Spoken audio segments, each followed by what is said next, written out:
Левремето ги опустоши струмичките посеви. Владата итно да ги обештети земјоделците. Невремето го опустоши струмичкиот регион.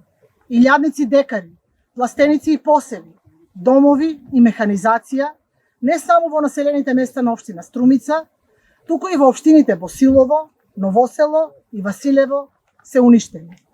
За многу семејства ова не е само временска непогода.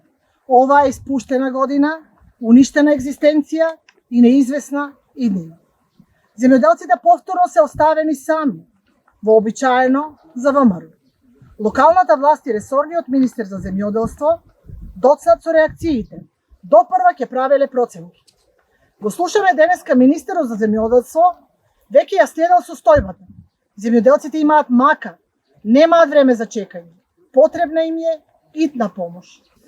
Оваа влада покажа дека не и се важни земјоделците. И не е прв пат да ги остават сами земјоделците тогаш кога им е најтешко.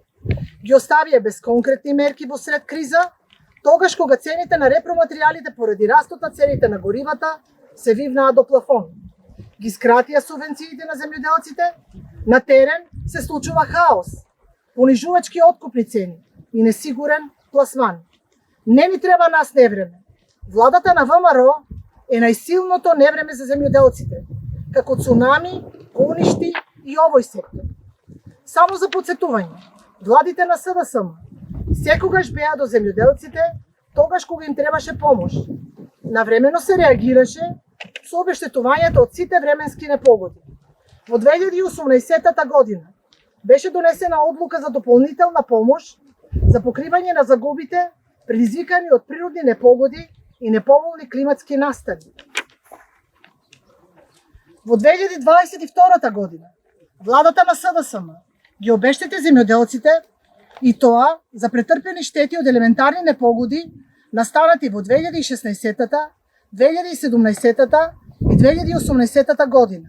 Сега бараме владата да одржи вонредна седница и да донесе итна одлука за обештетување и финансиска помош за земјоделците. Исто така, бараме да се подготви долгорочна стратегија за земјоделството, адаптација на земјоделството кон климатските промени. Без земјоделците и македонското земјоделство нема домашно производство, нема храна, нема иднина.